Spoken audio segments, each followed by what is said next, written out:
নিজ মহিষাদলের Facebook page থেকে সবাইকে স্বাগতম।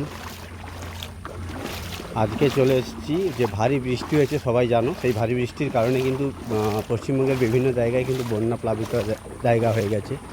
তার মধ্যেও কিন্তু আজকে এসেছি নন্দকুমার বিধানসভা মাধবপুর গ্রামে, নন্দকুমার বিধানসভার মাধবপুর গ্রামে। তো সেইটাই তোমাদেরকে দেখাচ্ছি যে কেমন বৃষ্টি হয়েছে। ঠিক আছে, এটা মাধবপুর পূর্বপল্লীর, এটা শীতলা মন্দির, এটা খেলমাঠ, অবস্থা দেখে নাও। দুর্গা মন্দির অবস্থা দেখে নাও, পুরো জল।